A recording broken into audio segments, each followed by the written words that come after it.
Welcome to the Heart of Business podcast, sponsored by International Facilitators Organization. I'm your host, Mo Fatalbab, and today our guest is Deb Hersman. She's the former chair of the NTSB, and her storied career goes on before and after. So it's really a pleasure to have you with us, Deb. How are you today? I'm doing great, Mo. It's nice to be with you. Thank you. Thank you. So I'm really fascinated by your career, especially with your stint at the NTSB as it relates to the current catastrophe that we're having right now. But let's hold off on that conversation for a moment. And I want to start with just the early days. Where did you grow up? Tell us a little bit more. So I am the daughter of an Air Force officer. So I am an Air Force brat, and Uh-huh. I actually grew up all over the world. Before I was 18, I lived in 13 different places and 5 different countries. So I grew up all over. Wow. Wow. And what did your dad fly? So he was a test pilot and a fighter pilot. He flew multiple aircraft over the course of his career, but at the bases where we were stationed when I was growing up, he flew F-4s, A-10s, and F-16s. Okay, okay, wonderful. So Sally, my better half, her father was Army Air Corps, and he flew P-47s and P-52s, I believe. So he must Yeah. be half a generation ahead of your dad anyway. Right. Yeah. Yeah. But yeah, my dad, he spent the early part of his his years in the Air Force flying, served 2 tours in Vietnam. And, it was a very interesting and very different upbringing than most people get. And I actually am really grateful. At the time when you move all the time, I was in 4 different high schools. It's you don't realize the good things. You don't realize how lucky you are and how much you get to experience the world, how much you get to see, how much you get to learn about yourself, how close you get to your nuclear family because of those moves. But there were a lot of good things that came out of it, and I'm actually pretty grateful for it. Yeah, yeah, I could imagine. It sounds like an adventure to me. Having moved here myself to the US when I was 11, I know that, it was a little bit of a challenge, but overall, no way. I don't look back. What an incredible opportunity. So, did you speak many languages growing up? I would say at the time, wherever I was, I could speak a little bit of those languages. We lived in Jordan, and so of course the people that we interacted with, they taught us how to speak Arabic, and I could never read Arabic though. I was pretty young. Um, we lived in Germany. I took German in school. We lived in Spain. I took Spanish in school, but that one actually stuck with me. I ended up minoring in Spanish in college, so I did keep that language up. But I will say I can only say the basic things in German and Arabic. But I can greet people and say hello, but not much beyond that. Well, I could relate. I left Egypt in 78. And at this private school, we had everything, every subject you could think of. But the two that I struggled with were Arabic and religion. And I failed them in the midterms. I hate to admit it. But you know what? It all works out. It all works out. But Arabic is tough. So I got that. So when did you first fly? You're a pilot, right? So I am not a pilot, but I actually soloed in a Piper Tomahawk before I got my driver's license, and so I actually started taking flying lessons at a very young age. I thought I wanted to go to the Air Force Academy when I was growing up. I changed my mind. I did not elect to go in that direction, but it was very interesting when I ended up at the NTSB. I had kind of come full circle after a number of years and came back into the aviation space. And one of the things that I realized at that point in time that you really have to keep up with it with flying. You have to do it on a regular basis. You need to stay current. You need to make sure are instrument rated. You're doing all the things to stay safe, because when I read accident report after accident report, I realized it was people who were flying part-time, that, and especially very successful people, people who were professionals and had very successful careers in other spaces, doctors, dentists, lawyers, but people who weren't necessarily flying full-time. That just made me realize how the safest thing I could do was to not fly. So, That's fun. yeah, so I did end up getting my commercial driver's license, CDL endorsements, school bus endorsements, air brakes. I took training to drive a motorcycle, to ride a motorcycle, and so I had a motorcycle endorsement too. And so there were a lot of things that I did to maybe get the experience and understand what it was like and what it would take to do those jobs and operate that equipment, hazmat training, things like that. But in many situations, it was recognizing how hard it was to do those jobs and how grateful I was for the people who drove my kids to school on a school bus every day, and that they were paying attention to safety and doing the right things. But it also made me a little bit nervous to be in those environments and doing those roles and knowing all the things that potentially could go wrong. You just have to be vigilant all the time. And there's so many people every day who do jobs who we count on them to keep us safe. And I think most of the time bad things don't happen. And we don't really say thank you to people like, thanks, everything went great. There were no problems. But people pay a lot of attention when things don't go well. And they recognize, kind of the risks when that happens, but they don't realize all the times that things go well and things turn out well. We take it for granted. Yeah, we really do. We really do. So back to, you remind me, I had a YPO member and a client from Brazil, and he used to say the best money transfer instrument invented by man is the helicopter. Or a boat, maybe, right? Or a boat, maybe, right? Exactly. Yeah. Exactly. So what attracted you to safety in the first place? Obviously, that's a big part of your focus my math says at least 12 years of your career focused on safety. What was it that caused you to get attracted to that in the first place? Yeah, so I would actually say I've been very, very lucky. I consider myself kind of like a lifelong learner, and I'm not joking. I truly mean, like, I've been to school every day of my life, even when I got out of school. But my first 12 years, I worked on the Hill and worked on legislation and really everything from budget to abortion to guns to all of the issues, worked all of the issues. But I ended up settling in to transportation at some point. My boss was a senior member of the transportation committee, and so over time I started working on that portfolio and became more of an expert in that space, particularly in railroads. And so for my first 7 years, I worked on the House side. And so I worked a lot on transportation and railroads. And then I went over to the Senate side and I specialized in transportation, especially surface transportation, and worked for the Senate Commerce Committee. And so it was really actually during that time in the House, there was a collision, and it was right here in this area. It was between a MARC train and an Amtrak train. And it was in Silver Spring. There was a collision between those two trains. And my boss at the time was from West Virginia, and Harper's Ferry was in his district. And there were a number of Job Corps students that were on that train that MARC train coming from West Virginia. And they were returning home to the city for the weekend, and majority of the train was empty. So that was fortunate.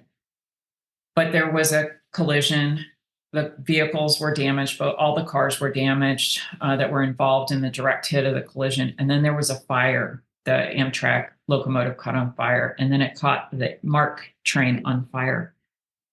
The doors were crushed, and so they tried to get out another set of doors, but there was an emergency exit that was fairly complicated. You had to open up a panel, you had to stick kind of the equivalent of 2 quarters in at the same time and turn these screws to release the emergency door handle. Well, in a situation where a train is literally on fire, it was almost impossible for these individuals who were in a panic state to try to figure out how to release this emergency door handle, and they could not figure it out. The emergency responders had arrived, and they were on the outside trying to figure out how to get in. There were emergency windows, but they weren't well marked, and it wasn't clear to them how to get out. And so, unfortunately, a number of lives were lost that day, and these Job Corps students survived the train crash. They survived the impact, but the fire was what killed them. And so after that, the NTSB came in, they briefed us, they told us what had happened. They explained the situation about how emergency responders couldn't get in and people couldn't get out. And so we really recognized emergency access and egress were a tremendous risk situation. And even though they had the ability to get out, they couldn't actually use those exits. And so we drafted legislation. All trains are required to have well-marked, conspicuous exits. 50% of the windows in passenger trains now have to be emergency egress windows. There are only one on each side in that old train. And the doors have to be easy to open and get out. And so, it was very formative. Early in my career, I was like, wow, and I got into public service because I want to help people and I want to make the world a better place, like everybody else. And after going through that, and I'm kind of condensing something that took years into, a couple of minutes, but getting through that process and realizing like you actually can make change. You can impact things, you can make change. And so that was just a kind of one example, but throughout the course of the time that I worked on the Hill, I had the opportunity to interact frequently with the NTSB, working in the transportation space, and very often would incorporate the recommendations that they made into legislation. And so whether it was, aviation incidents, maritime incidents, surface transportation incidents, there was a lot of work that was done. And it wasn't just at the NTSB, the industry and labor, the Department of Transportation. There are a lot of people involved to kind of make things better, but I think that certainly piqued my interest in transportation safety. And for someone who decided they wanted to get away from aviation, because I didn't necessarily want to be in my dad's shadow, it was kind of a full circle, 12 years later to end up going to the NTSB and being very focused on aviation. And very often my dad was one of the first calls that I made when I was trying to understand something very complex. And I needed to try to just understand the basics of aerodynamics and aviation and how things worked. Wow. Amazing. So onto the NTSB, you must have been one of the youngest people to head it up and one of the first females. I don't know the stats. Can you maybe tell us? Sure. So I was 33 when I was nominated and 34 when I was confirmed. And so I was one of the youngest people.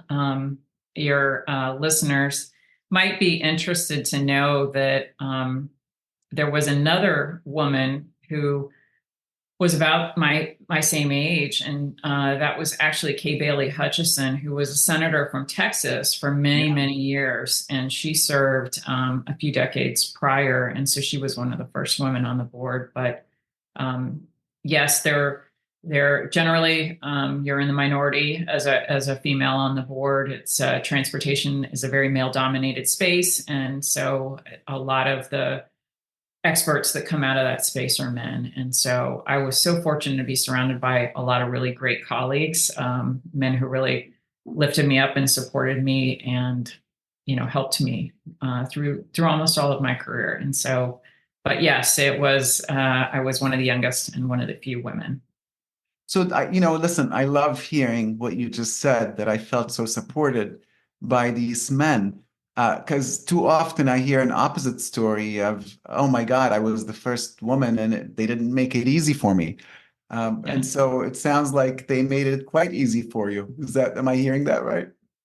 Well, I would say I'm a glass half full person, Mo. So I definitely focus. I would definitely focus on the positives. But I will say throughout my career, I my my mentors, my primary mentors, and the people who spoke for me and advocated for me, my bosses were men, and so I worked for Congressman Bob Wise on the House side for 7 years. He eventually became governor of West Virginia. I worked for Senator Hollings on the Senate side.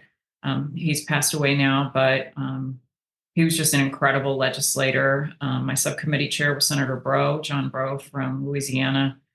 Senator Rockefeller from West Virginia was also very supportive. I can't tell you how many of these individuals really went to bat for me, and they did. And that is why I was able to be one of the youngest NTSB board members, is because I had people in my camp who were very supportive. But when I got to the NTSB, my colleagues, many of my colleagues were men. I did serve with 2 women over the course of 10 years, but the majority of my colleagues were men. And the majority of the leaders at the agency and the investigators were men. I'm really pleased to say now that there is a woman who is chair of the NTSB, Jennifer Homendy, the managing director, the leader of the civilian staff at the NTSB is a woman, Dana Schultz. She's a former head of the aviation safety office. They also recently just had a female general counsel, a woman general counsel. I think there are lots and lots of opportunities for women. I think government is a great equalizer. I'm older now. I'm 30 years, past when I started in the government, but I did feel when I started, as long as you worked hard and you did a good job, people were always willing to give you more work. And so, in the government, I think there is a tremendous opportunity to advance. If you put forward the effort. It's interesting because I was about to ask, people supported you clearly for some reason, right? In other words, they believed in you. But for those out there who maybe take the opposite view, where maybe they're not feeling so supported and they're feeling like they're othered and instead of feeling like they belong, what might you say to them in terms of your experience about how you attracted that support?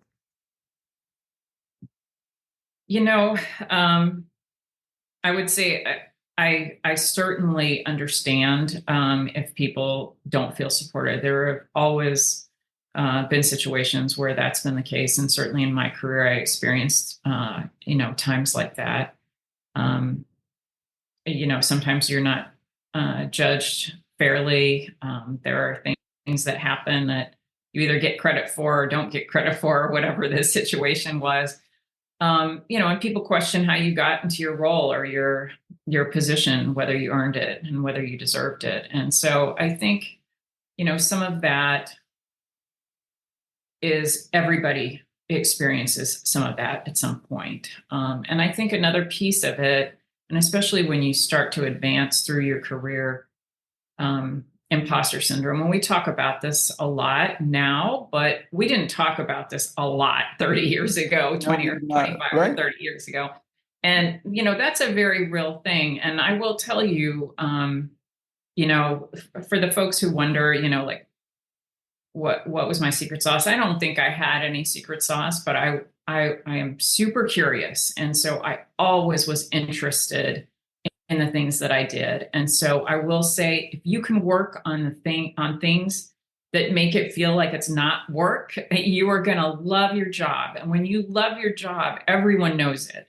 And, I will tell you, I drove across the bridge into DC for 21 years, every day for 21 years. And I still had a great feeling when I drove across that bridge and I saw those memorials. Yeah. I still felt like, oh my gosh, how lucky am I? And I would drive up to work in the House or the Senate or at the NTSB, and I would think, I am the luckiest person in the world. How did I get this job? And then I left DC and I went to go do other jobs, and I felt the same way. And so I think if you can find something that you're really interested in, and for me, I'm a very curious person. I love asking questions. I love trying to get to the bottom of things. I love hearing all sides to the story. I just really enjoy that. And I think I'm also willing to take risks. I don't take risks that are not smart, but I am willing to take risks. I am willing to put myself out there. And I will tell you, every time I put myself out there, it hasn't worked. Sometimes I haven't been successful, and that is incredibly painful. But the times that I have put myself out there and it's been successful, I've landed things that I am just like absolutely shocked, like how did I get to be, a Senate staffer? How did I get to be an NTSB board member? How did I get to be the NTSB chair? And yes, I worked really hard, but I also feel like there's a lot of other people in this world who work really hard and they're smarter than I am, and they didn't get those things. And so I know that there is a fair amount of luck and timing involved in the things that come your way, but you got to be ready to say, yes, I'm going to try this. Yes, I'm going to go for it. I'm struck also not just by your optimism and the glass half full and all the examples you've shared, but your humility as well. It's one of those things where, yeah, we're going to work hard, we're going to do our best, but it could have been anybody. I get that. I totally get that. Yeah. Wow. Amazing. So after the NTSB, you went on to, was it Waymo, then Google, or was it Waymo, then acquired by Google? Tell us more about that. Yeah. So actually, after the NTSB, I had an opportunity to go to Chicago and lead the National Safety Council. And the National Safety Council is one of the oldest nonprofits in the US. And it's focused on safety in workplaces, in homes and communities, and on the road. And so that's actually where I joined YPO. I went to Chicago and I was the CEO of the National Safety Council for 5 years. And it was a great path to exit the government because as a public servant, and I think public service is a very noble calling, I think sometimes it's very hard to transition out of that.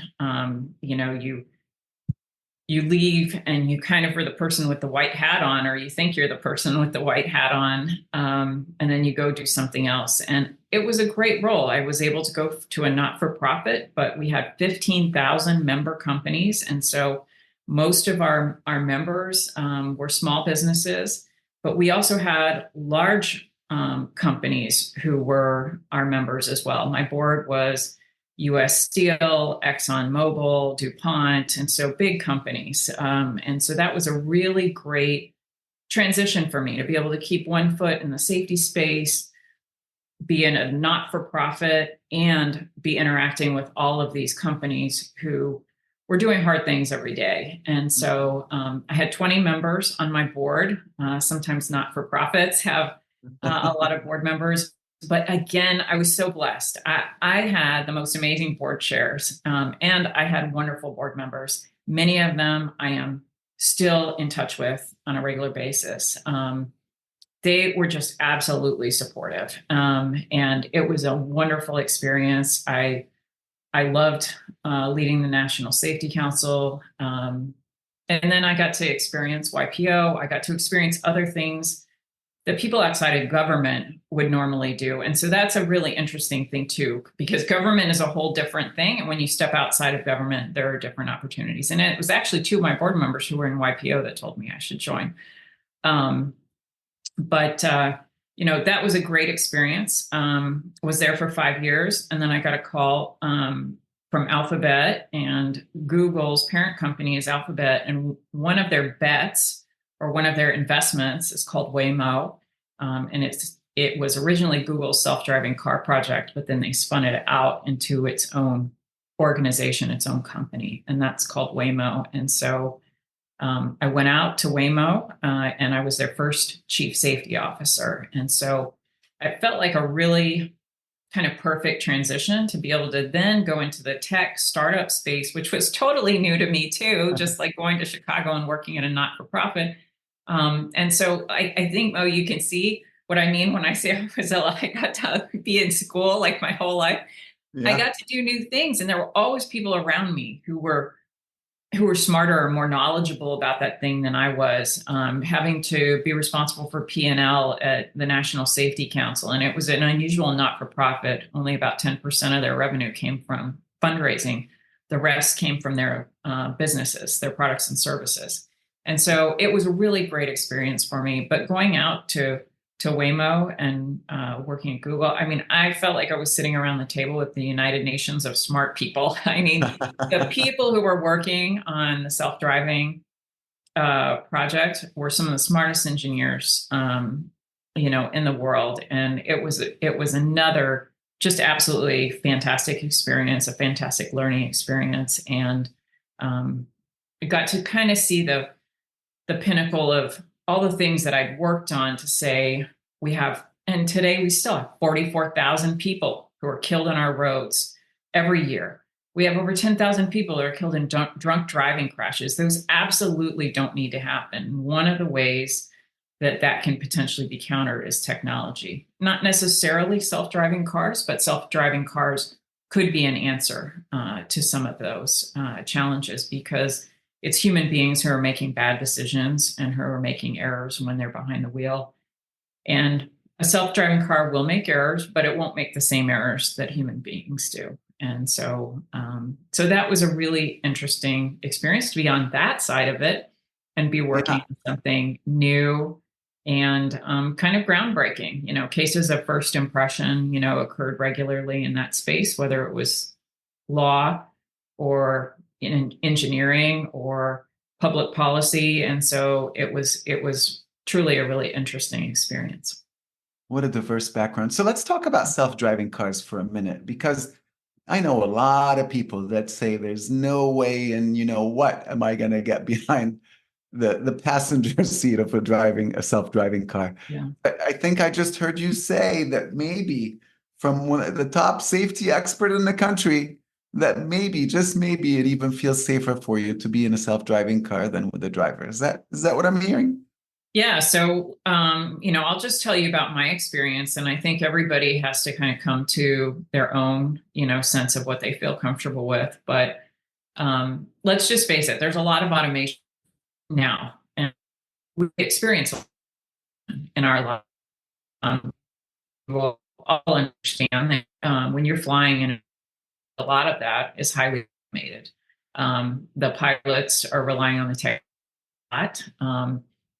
Even when you're taking a mover at the airport, sometimes there's no driver in it, right? Taking one of those little trains from the terminal, and that's the vehicle. Obviously, it operates on track, it's different. But there's a lot of automation in the world, and a lot of it people didn't accept in the beginning, whether it was elevators or escalators or things like that. But now we just accept it.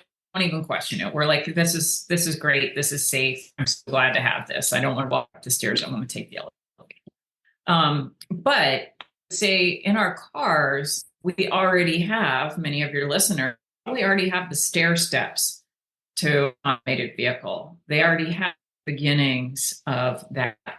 We've been using cruise control for decades. People use adaptive cruise control now, where it kind of controls your following distance from the car in front of you. There are blind spot detectors, blind spot monitors, review cameras. Like, there's so much technology in our car now, and many of you have apps that track hard braking for your insurance companies or cell phone use or things like that. So there's a lot of technology already in our cars. And if you think about all the work that the automotive industry is doing, they're learning through driving, right? And so they're learning about the hard braking events, they're learning about following distances, they're learning about all of those things. Now you have another step in a company like Tesla, where there's a higher level of automation, but Teslas are not self-driving. Teslas are driver assistants. And so that's where I think there comes a lot of confusion, because people might think that Teslas are self cars because they call it autopilot and things like that. They're not self-driving, they're driver assist. And so the drivers be engaged in the driving task. But Have you ever been in a, or you drive a Tesla, Mo? I've driven a Tesla, but only as a Yeah. rental car. I don't own one because we Yeah. don't have a place to plug in.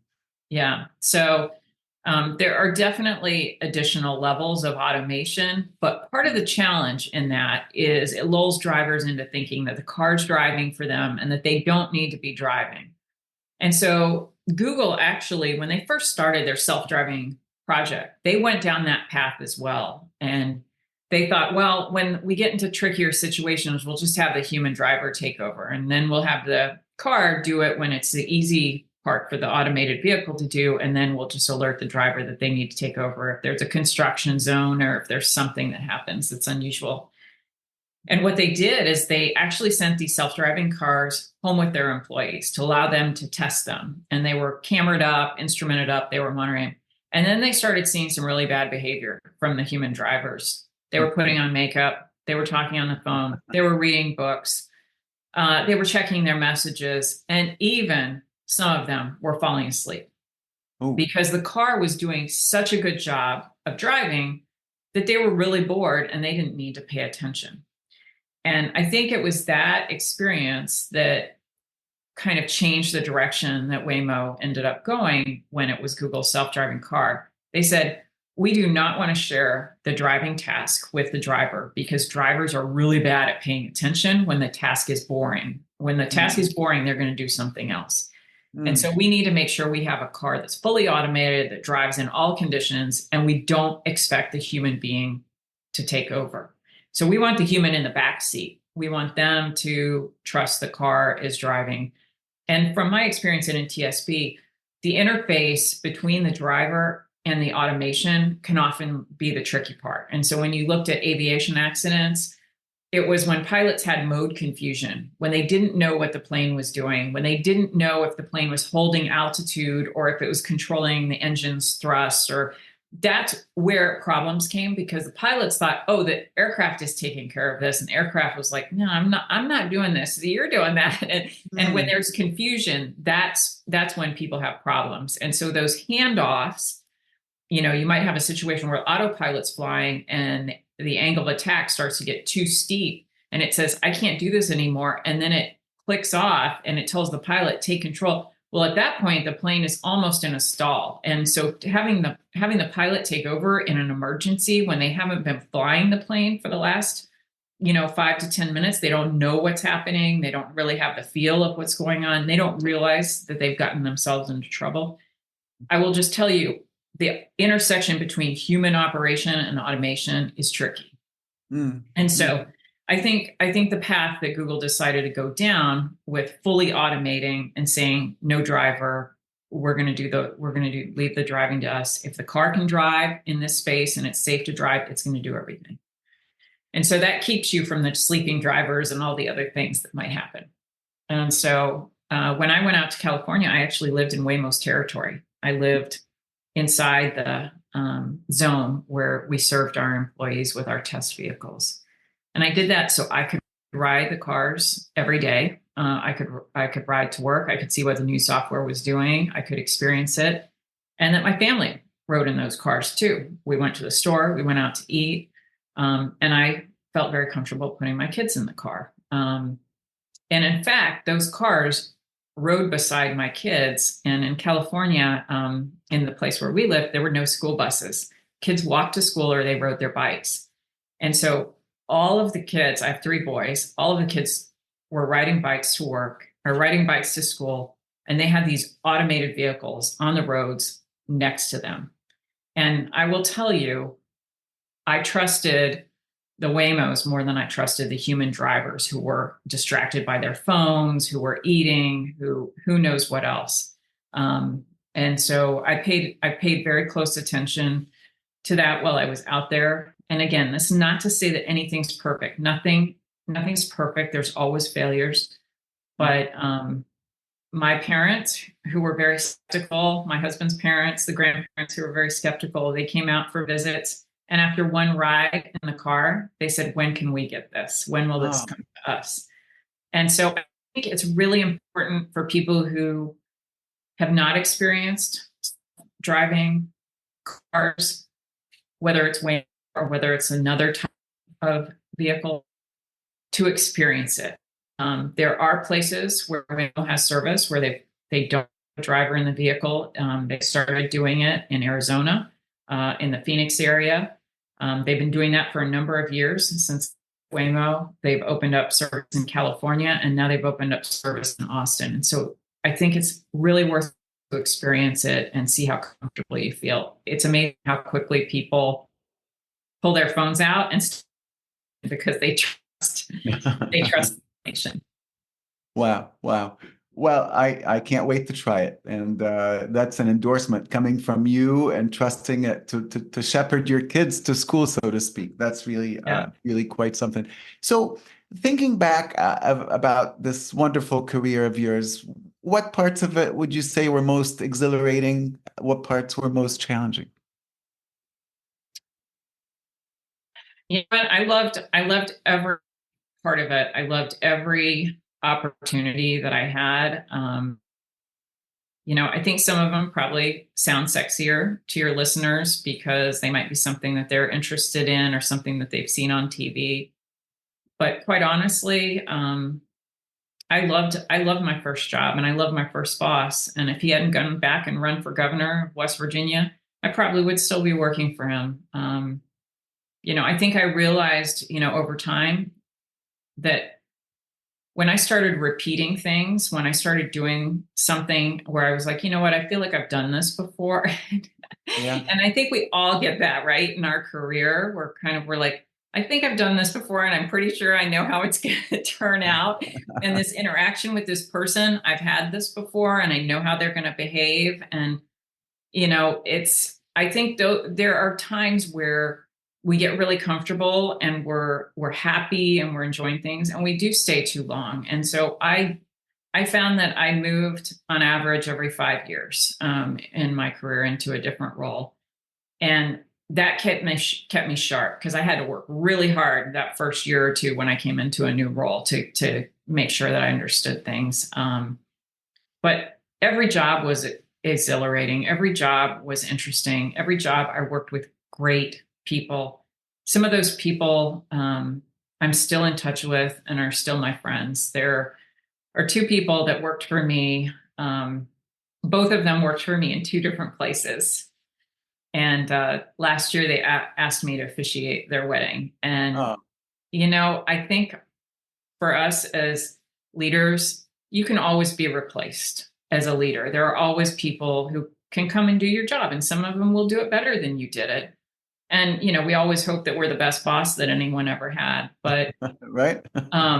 that we can all be very good bosses and we can all be very good people. But I think staying connected to some of the people who were important to me over the course of my career, that's probably meant more than anything. All the awards or the recognitions that you get, the honorary PhDs.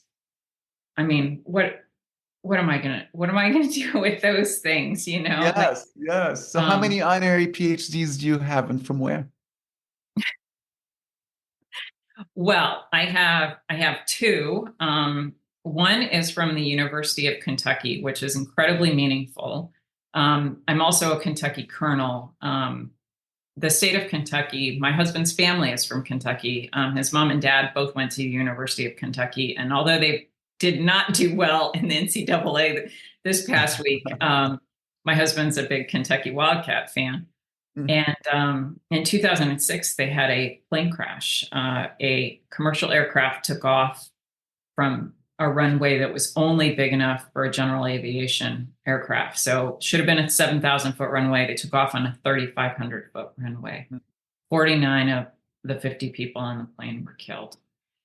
And I ended up being the member on scene for that accident. And that investigation ended up creating very deep bonds with the community in Kentucky. They asked me to come back for the 1-year anniversary. And then I was in Chicago at the National Safety Council, and they asked me to come back for the 10-year dedication of a memorial. And so one of my honorary PhDs is from the University of Kentucky, and I think they probably gave that to me a year or two after that crash. But That's very meaningful.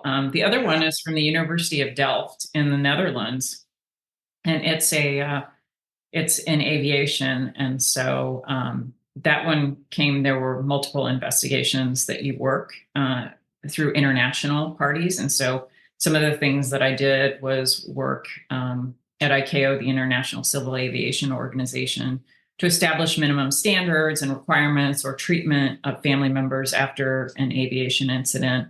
And so I had a number of international counterparts and worked with the Dutch Safety Board as well. And so that came out of that relationship.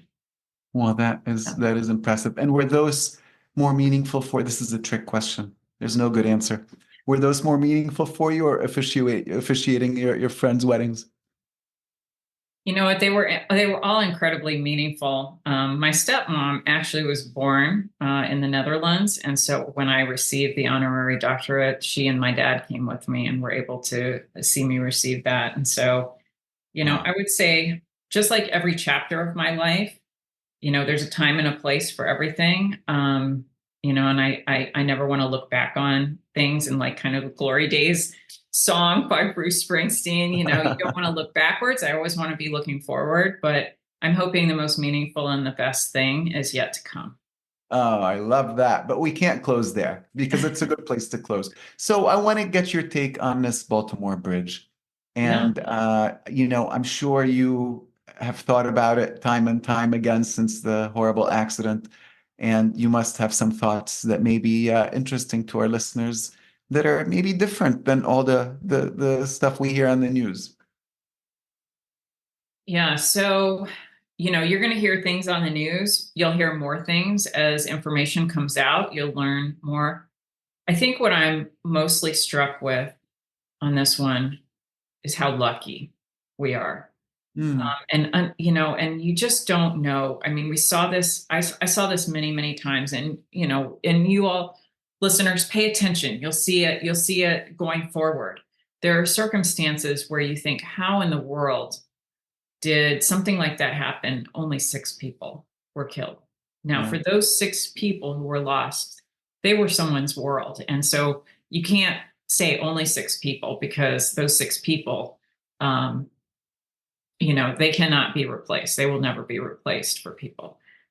But it could have been so much worse. I mean, we could have lost hundreds of people. Think about if it had been rush hour in Baltimore and that bridge had been fully loaded. Those temperatures are too cold. You don't have enough search and rescue vehicles to be able to save people. The fact that they were able to stop the traffic, even in the middle of the night, it could have been so much worse. There could have been a bus full of people going to Atlantic City. I mean, it's just amazing to me sometimes when you watch something that happens and you think, why did some people lose their lives, and why didn't more people lose their lives? And I don't think that you ever get the answer to that. I saw situations like in Lexington that I just shared with you. One person survived. It was the first officer, and he was the flying pilot. I think the most difficult thing you see is when these tragedies happen, is that loss of life. It's out of order and it's unexpected for people. And I think that those are the things that make it very tragic, because we can all put ourselves in the situation of someone else and say, that could have been me. And I think that's the part that makes people nervous, and that's the part that makes people scared. And so I will tell you, the most amazing things that I saw in human beings came out of tragedy, though. When people are put in very difficult situations and they're tested to their limit, whether it's crews who are saving other people, or whether it's family members who are grieving, and they are the people who put their arm around the person next to them that they've never met, and they're the one who lifts them up. You really see amazing things. Human beings can be very impressive. And, everyone's heard of Sully, but there are dozens or hundreds of people every year who will do something that is beyond themselves and beyond what anyone else expects, and they will save lives. They will do great things. And so, I think there's heroes among us every day. So I love that. And I love how I could feel your emotions as you talk about this, particularly as you talk about, well, only six, but, of course, each of them matters and each of them yeah. is, somebody's world. And so it's very meaningful and personal to you. I could see that. Yeah, it is. I think there's people who deal with death every day, and you think about it, doctors, you think about doctors, you think about people who have to deal with tragedy every day. And I never got used to it. Mm. It was hard. And I think that that's another piece of why you realize the work that you do matters. It really does. It matters. And I think there's so many professions out there that are incredibly fulfilling, whether they're teachers or, firefighters or people who serve others in the community. The work that they do matters, and they can change people's lives. And so, I feel grateful that I had that opportunity, whether it was through legislation or investigation or technology, to hopefully help make people's lives better. Yeah. What what do you think separates or what qualities or what is it that kind of takes over people in those heroic moments? Because, you know, I would imagine some people train for it, whether it's the EMTs or the firemen and women, but I also know some ordinary people just rise to the occasion in unusual circumstances. What do you think is the cause for that? Like, where does it come from?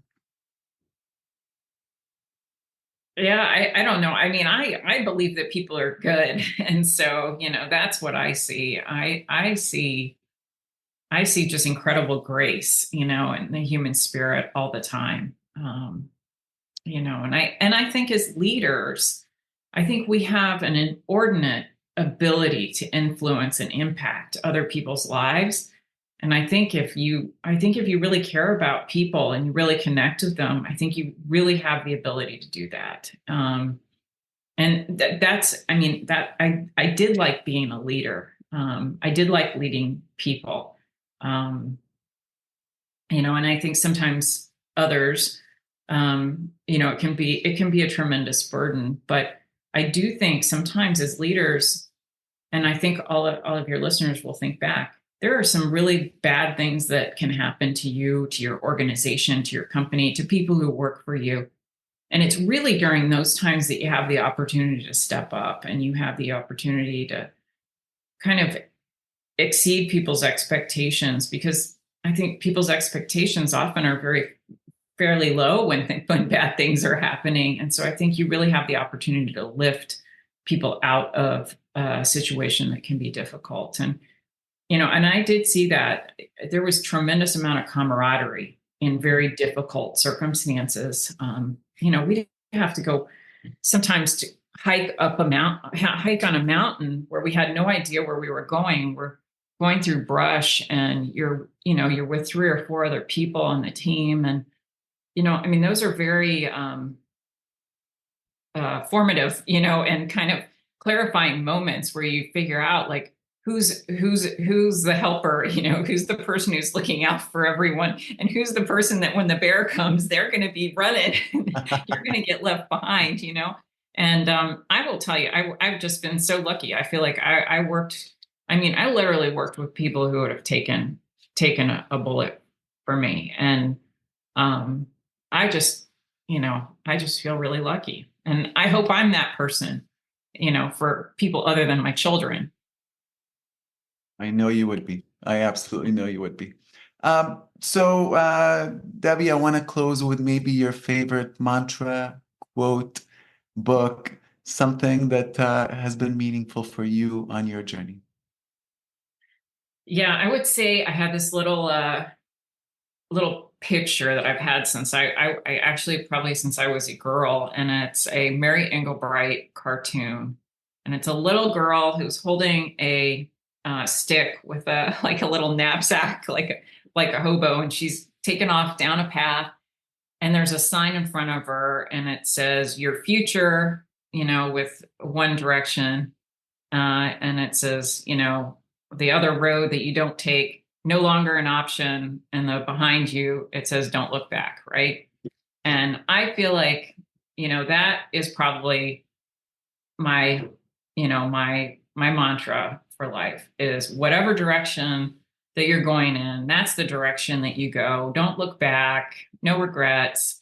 You can always change the path you're on. There's always going to be another fork in the road, and you can take a different fork. But I'm so grateful for all the things that have kind of roads that have led me to where I am. But I'm so excited about the future and what's next.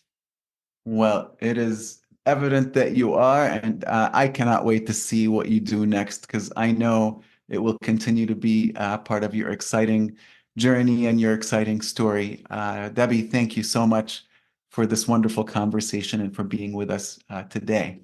Thank you. My pleasure, my pleasure. You can follow the Heart of Business podcast wherever you get your podcasts. Also, podcast reviews are really important as they have an impact on our visibility. So if you enjoyed today's podcast, please give us a like and a review. Finally, you could find other episodes on our website, internationalfacilitatorsorganization.com. Thank you so much for listening.